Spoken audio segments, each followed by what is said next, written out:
우리는 나르시시스트, 소시오패스, 사이코패스를 피하고 싶습니다. 만약 이렇게 위험한 사람들이 우리의 삶에 들어와 괴롭히고 힘들게 한다면 복수하고 되갚아주고 싶은 마음이 들 겁니다.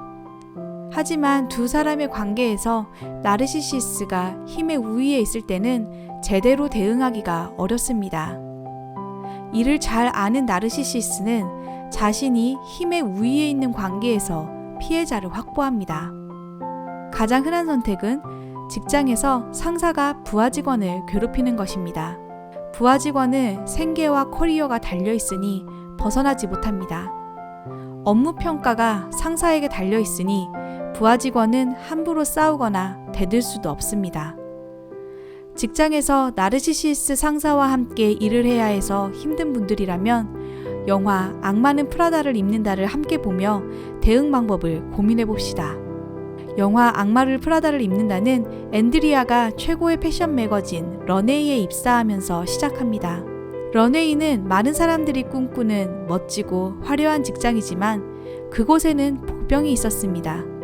바로 악마 같은 편집장 미란다가 있기 때문이죠. 내가 패션계를 쥐락펴락하는 권력을 가지고 멋지게 일하는 미란다가 된다는 건 참 상상만 해도 즐거운 일입니다. 하지만 내가 미란다의 부하 직원으로 일을 해야 한다면 그건 좀 생각해 봐야 할 것 같습니다. 미란다와 함께 일한다는 건 공개적으로 망신과 모욕을 당하는 건 일상이고 그녀의 개인적인 뒤치다꺼리를 해야 하는 건 물론입니다. 미란다에게는 두 명의 비서가 있습니다. 한 명은 주인공 앤드리아입니다. 그녀는 대학 졸업 후 아무 곳에서도 받아주는 곳이 없어 어쩔 수 없이 미란다와 일합니다. 잡지사에서 1년 동안 경력을 쌓아 원하던 언론사로 이직한다는 계획을 가지고 일을 시작합니다. 다른 한 명은 에밀리입니다. 언론사로의 이직을 위해 잠시 거쳐가는 것으로 런웨이에서 일하는 안드레아와는 달리 에밀리는 패션 분야에 대한 열정이 있습니다. 두 사람은 모두 미란다와 일하는 것이 힘들고 자존심 상하고 괴롭습니다. 하지만 이 둘은 상사로부터 받는 스트레스와 커리어 기회 두 가지를 비교하였고 서로 다른 선택을 합니다. 앤드리아는 런웨이에서 점점 성장하였고 업무적인 성과를 보여주며 상사인 미란다에게 인정받기 시작합니다. 하지만 그녀는 미란다와 함께 일하기 위해서는 미란다의 칼 같은 질타와 온갖 잡일을 수행하는 것뿐만 아니라 미란다처럼 다른 사람들을 희생시키는 비정한 태도를 취해야 가능하다는 것을 알게 됩니다. 갈등을 느끼는 앤드리아에게 미란다는 이렇게 말합니다. 바보처럼 굴지 마. 모두들 우리처럼 되고 싶어 한다고. 이런 삶을 바란다면 그런 어려운 선택도 해야 하는 법이지. 앤드리아는 미란다로부터 착취를 당하는 것과 미란다처럼 변해가는 것을 거부하였습니다. 그 후 앤드리아는 원래 꿈이었던 기자가 되기 위해 뉴욕 미러의 면접을 봅니다. 앤드리아는 미란다와 일하면서 받는 스트레스와 자신의 커리어를 비교하였고 스트레스와 내적 갈등으로부터 벗어나는 편을 택했습니다. 반면 에밀리에게 런웨이는 일하다 죽어도 좋을 직장입니다. 그녀는 이 직업을 간절하게 원하고 있죠. 에밀리는 과도하게 스트레스를 받아 버티기 힘든 순간이 오면 스스로에게 이렇게 말합니다. 나는 내 일을 사랑한다. 나는 내 일을 사랑한다. 나는 내 일을 사랑한다.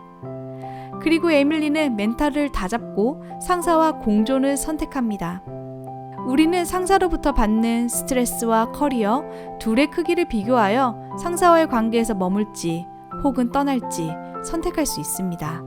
만약 일정 기간의 경력을 쌓기 위해 계속 일을 해야 한다면 당신의 경력과 실력을 쌓는 데 집중해야 합니다. 또한 당장 그만두기 힘들다면 당신을 도와줄 수 있는 임원이나 인사팀과의 면담을 하는 것도 좋은 방법입니다. 부서 이동을 고려할 수도 있고요. 꼭 괴롭힘을 보고하지 않더라도 당신이 고립되지 않고 누군가와 계속 커뮤니케이션하고 있으며 즉각적인 도움을 요청할 수 있다는 것을 알게 된다면 나르시시스트는 행동을 조심할 수 있습니다. 상사와 주고받은 이메일과 카톡 대화 내용은 보관하고 단톡방에서 대화하고 사람들이 지켜볼 수 있는 자리에서 최대한 대화해야 합니다. 누군가에 대한 험담을 한다면 그 사람에게도 당신에 대한 험담을 하여 이간질했을 가능성이 높으니 상사를 통하지 않고 직접 대화하여 오해를 풀 수 있습니다. 당신이 어떤 노력을 하든지 나르시시스 상사와 일하는 건 욕이 나오는 일입니다. 아무리 저지해도 선을 넘으려 할 것이고 당신의 뒷담화를 하거나 팀원들을 이간질하거나 자신의 부정적인 감정을 던질 테니 말이죠. 트라우마를 주는 상사와의 관계를 무한정 지속할 수 없으니 언젠가 벗어날 수 있는 방법을 찾아야 합니다. 그리고 어느 시점까지 견딜지 스스로 한계를 정하는 것도 필요합니다. 그리고 전문가와의 상담, 요가나 명상, 운동 등을 통해 견디는 시간 동안 스트레스를 관리하는 것도 잊지 마세요.